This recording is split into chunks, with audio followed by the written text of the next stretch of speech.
ինչպես գիտեք, Հայաստանի իշխանությունները ըստ էության համաձայնել են Ադրբեջանի բոլոր պահանջների եւ խաղաղության պայմանագիր են շատերի որակում իրականում չխաղաղություն, պատերազմի պայմանագիր է, որ ուզում են ստորագրել, ինչին ի պատասխան Ալիևը ասում է, որ ձեր նկատմամբ զրոյական վստահություն կա եւ Հայաստանի իշխանությունների մասն է խոսքը եւ նաեւ գիտեք քանի օր է ադրբեջանական մամուլը տերոր է իրականացնում, թե այս կամ այն ուղղություններով Հայաստանի զինված ուժերը կրակ են բացել սուտ կեղծիք տարածելով։ Խնդրեմ ձեր հնարատականը։ Ուրեմն Նիկոլ Փաշինյանը Հայաստանի հասարակությունից գաղտնի Ալիևի հետ բանակցում է եւ համաձայնության է գալիս Ադրբեջանի բոլոր պահանջներին, որպեսզի կնքի իբրև թե խաղաղության համաձայնագիր։ Ըստ Ալիևի, ըստ Ադրբեջանի պահանջների, ուրեմն Հայաստանում պետք է վերաբնակեցվեն 300,000-ից ավելի ադրբեջանցիներ, որոնք պետք է ունենան ազատ ելք ու մուտքի իրավունք։ Հայաստանը պետք է հրաժարվի իր արտաքին գործընկերների հետ ռազմաքաղաքական հարաբերություններից։ Հայաստանը պետք է համաձայնվի բացել Զանգեզուրի միջանցքը, իրենց հասցելով Զանգեզուրի միջանցքը, որպեսզի թուրքական աշխարհը այդ ճանապարհով, այդ միջանցքով միավորվի, Թուրքիայից մինչև Միջին Ասիա, որոնց բազմաթիվ այլ պահանջներ ներկայացնում նաև Ալիևը։ Ալիևը պահանջում է նաև Հայաստանից Ադրբեջանին հանձնել 90-ական 93-94 թվականի պատերազմի ուրեմն հանցագործներին ըստ Ադրբեջանի, որոնցից մեկն էլ ես եմ, ենթադրենք, ուրեմն բոլոր այն մասնակիցներին, հերոսներին, ուրեմն ըստ Ալիևի պահանջների Հայաստանը պետք է դադարեցնի առաջի Արցախյան պատերազմի մասնակիցների հերոսացումը, ուրեմն եւ Հայաստանը բացի դրանից պետք է տուգանք վճարի Ադրբեջանին 26 տարի շարունակ ադրբեջանական տարածքները շահագործելու համար եւ այլ բազմաթիվ պահանջներ։ Նիկոլ Փաշինյանը վերջերս հրավիրել էր շուրջ 10 թուրք լրատվամիջոցների ներկայացուցիչների Թուրքիայից Հայաստանի պետբյուջեի հաշվին, մեր հարկատուների մուծած գումարների հաշվին, թուրքական 10-ից ավելի լրատվամիջոցների հրավիրել էր Հայաստան եւ հարցազրույց էր տվել այդ թուրք լրագրողներին, ցանկանալով հաջողանալ թուրքական իշխանություններին, ակնկալելով ուրեմն առաջիկա 1 տարի հետո սպասվող խորհրդարանական ընտրություններում թուրքական իշխանություններից ստանալ ֆինանսական եւ քաղաքական աջակցություն եւ պահել իր իշխանությունը։ Ուրեմն այսպիսի ուրեմն գործնեություն է ծավալում Հայաստանի վարչապետ կոչված Նիկոլը, որին շուտով մենք իշխանազրկելու ենք։ Իմիջիայլոց հենց այդ պահանջը, նաև ասացիք, որ ըստեյության գուցե մեկն է նաև ես եմ, ու պահանջում է Ադրբեջանը, որպեսզի ձեզ որակելով շակերտներին իհարկե ռազմական հանցագործ, որտեղ դուք հայրենիք եք ազատագրել։ Այս ամենին զուգահեռ Նիկոլ Փաշինյանը միջազգային հայցերից է հրաժարվում եւ իր հերթին Ալեն Սիմոնյանն ասում է, այդպես մեր հայցերը հիմնավորեն Ադրբեջանինն էլ անդիմն են, ինչ կասեք։ Ուրեմն Նիկոլ Փաշինյանը իր հիմնական եւ իր ուրեմն գաղափարակիչ պաշտոնյաների հիմնական խնդիրը իրենց իշխանությունը երկարաձգելն է։ Ամեն քայլի նրանք գնալու են հանուն նրա, որպեսզի երկարաձգեն իրենց իշխանությունը, որովհետեւ Նիկոլ Փաշինյանը քաջ գիտակցում է, որ իշխանազրկումից հետո ինքը եւ իր գաղափարակից պաշտոնյաները ենթարկվելու են Հայաստանի Հանրապետության օրենքով սանված կարգով դատական պատասխանատվության եւ գնալու են ցմահ նստեն բանտում։ Իսկ թե բանտում ինչ կանեն իրենց հետ, այդ մենք գիտենք։ Իսկ ինչ վերաբերում է ուրեմն այսօրվա իրականությանը, ուրեմն Նիկոլ Փաշինյանի ոչ լրիվ 7 տարվա պաշտոնավարման ընթացքում Հայաստանի պետական պարտքը 6 միլիարդ դոլարից հասել է 12.7 միլիարդ դոլարի։ Միջազգային վալյուտային ֆոնդը, համաշխարհային բանկը այդ գումարները որ տալիս են, տոկոսով են տալիս, հենց այդպես չեն տալիս։ Նիկոլը մեզ բոլորից դրել է տոկոսի տակ։ Բյուջեի բուտքերը լրացնելու համար այս տարի ուրեմն որոշել են թանկացնել տրանսպորտի վարձավճարը, հողի հարկը, գույքահարկը եւ այլ մի քանի աղբահանության ուրեմն վարձավճարը եւ այլն։ Ապրանքների մեծ թանկացում է ուրեմն նկատվում Հայաստանի խանութներում եւ շուկաներում։ Ուրեմն այդ ամենը տանում է նրան, որ Հայաստանի չքավոր բնակչությունը շատ ավելի են ուրեմն աղքատանում, իսկ հարուստներն ավելի են հարստանում, որովհետեւ մեծահարուստները, ովքեր ունեն մեծ սեփականություն եւ գործարարությամբ են զբաղվում, չմուծելով պետական հարկերը, չկատարելով իրենց հարկային պարտավորությունները, այս իշխանություններին տալիս են որոշակի մասնաբաժին եւ պահում են ուրեմն իրենց եղած չեղածը ու ավելացնում են իրենց ուրեմն ունեցվածքը։ Եվ առաջանում է սոցիալական բևեռացում։ Աղքատներն ավելի են աղքատանում, ուրեմն հարուստներն ավելի են հարստանում։ Ինչ վերաբերում է տրանսպորտի թանկացմանը, տրանսպորտից օգտվում են ուրեմն հատկապես երիտասարդությունը, ուսանողությունը, ի նկատի ունեմ թոշակառուները եւ հանրապետության ուրեմն չքավոր խավ, որոնք ունեն դրամական միջոցներ։ Նրանք, ովքեր ունեն որոշակի հնարավորություններ, երթևեկում են իրենց անձնական օգտագործման սեփական ավտոմեքենաներով։ Իսկ պաշտոնյաների մի որոշակի մեծ հատված երթևեկում է պետական, ուրեմն պետության կողմից հատկացված ծառայական մեքենաներով։ Ուրեմն այսպիսի քաղաքականության պայմաններում հանրության մեջ առաջանում է խորը բևեռացում, աղքատներն ավելի են աղքատանում, հարուստներն ավելի են հարստանում։ Իսկ բևեռացված հասարակության մեջ շատ դժվար է ակնկալել ազգային միասնություն եւ հասարակական համերաշխություն։ Հիմա տեսնում ենք նաև, որ մեր ռազմագերիները շարունակում են խոշտանգվել Բաքվի բանտերում, այս իշխանությունը որևէ անելիք չունի, բացի այդ, որ այսպես իրենք այս թեզն են տանում,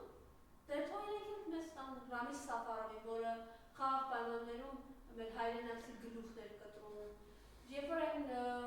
թուրքը ադրբեջանցին մտել էր եւ Սյունիքի Մորեդենի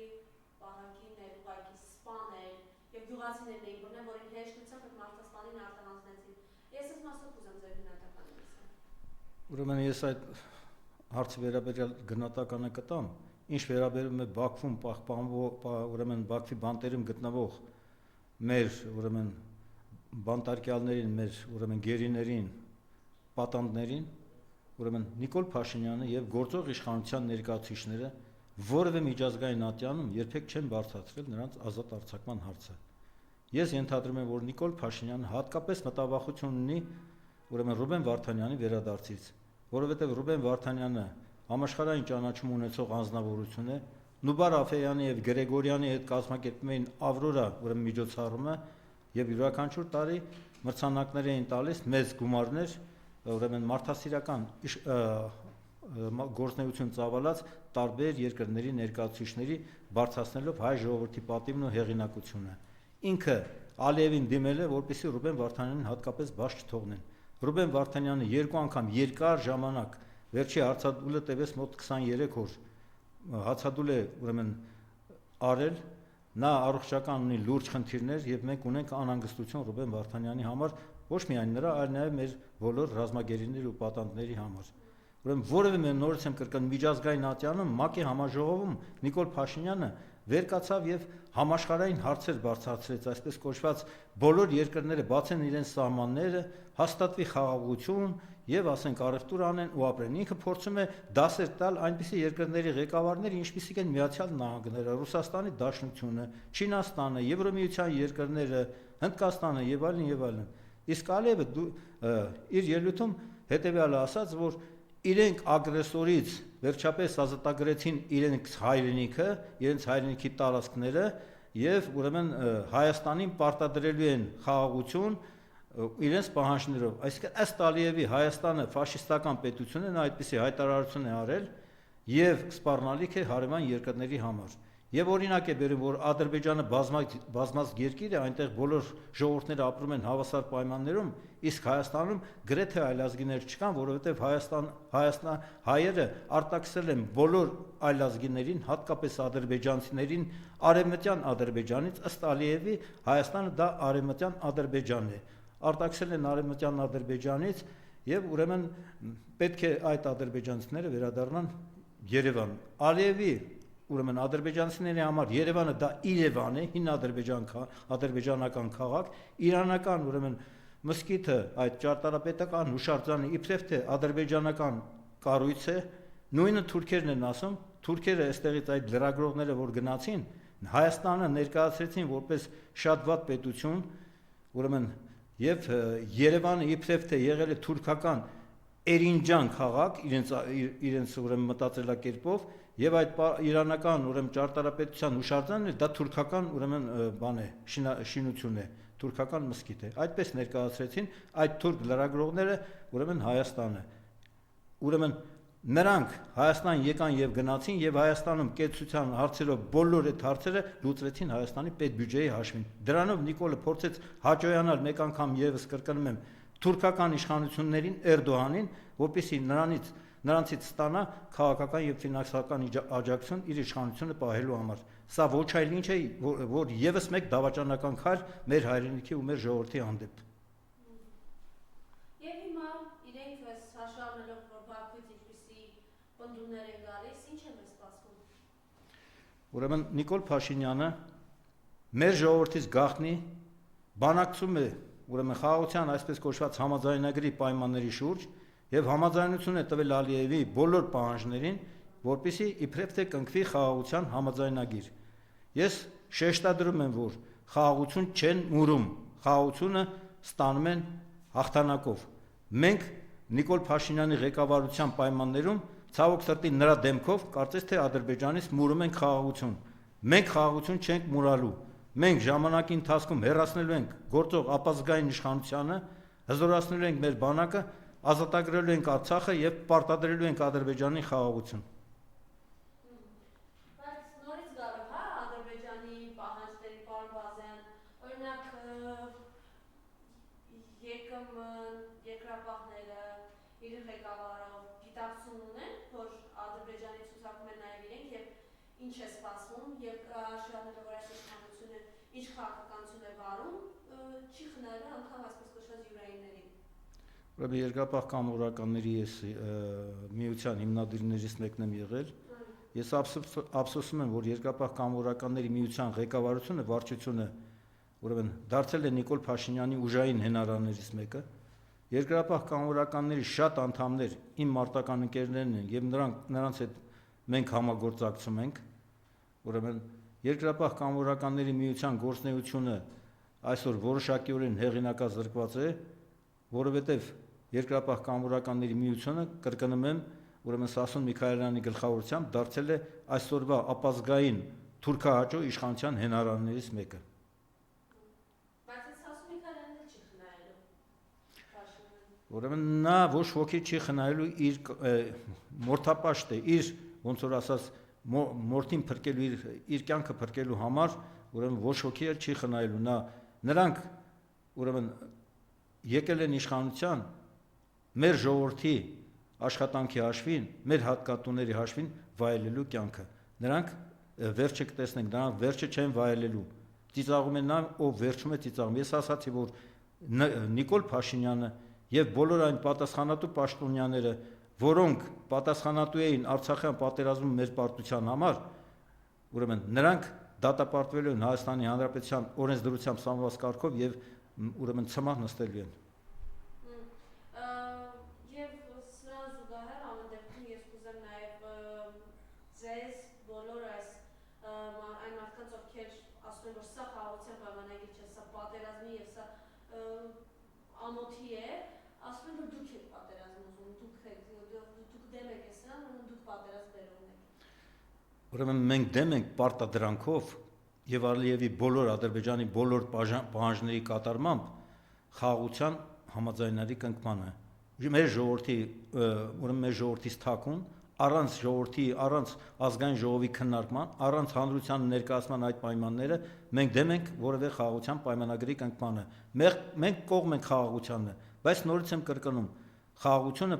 ոչ թե մուրում են, այլ խաղաղությունը պարտադրում են հաղթանակով։ Ուրեմն մենք հիմնադրել ենք համահայկական ազգային միասնության խորհուրդ միավորումը, կազմակերպություն, մի քանի տասնյակ ազգային ուժերի, քաղաքական ուժերի ու դաշինքների մասնակցությամբ, հասարակական կառույցների մասնակցությամբ, հայրենակցական միությունների, մշակութային ու մարզական միությունների ներկայացուցիչների մասնակցությամբ եւ անհատ գործիչների մասնակցությամբ հիմնադրել ենք այդ միավորումը, նորից եմ կրկնում, որպես այլընտրանք գործող ապազգային իշխանությանը։ Մեր ծրագրերում շուտով ուրեմն մենք այցելելու ենք Երևանի բոլոր համայնքների մարզեր, ձևավորելու ենք տեղական կառույցներ այդ կազմակերպության ներքո, ուրեմն եւ բնականաբար եղանակները բացվելուն պես ամբողջ Հայաստանով մեկ ոտքի ենք հանելու մեր ժողովրդին Աշոտսկից մինչև Մեղրի կազմակերպելու ենք աննազանդություն գործող ապազգային թրքահաճո իշխանությանը։ Պարտադրելու ենք Նիկոլ Փաշինյանի եւ այս կառավարության հերացումը ու գործող ազգային ժողովի լուծարումը։ Կարճ ժամկետի համար կձևավորվի ժամանակավոր անցումային կառավարություն, որը կնախապատրաստի արդար օրինական ազգային ժողովի նոր ընտրություններ։ Բնականաբար հանրությանը ներկայացվելու է նաև մեր պետության բոլոր ոլորտների զարգացման համար քաղաքական ծրագիր, որոնցից ամենակարևոր պայմանը դա մեծ բանակի հզորացումն է։ Նիկոլը Հայաստանի Հանրապետությունը դարձրել է ոստիկանապետություն։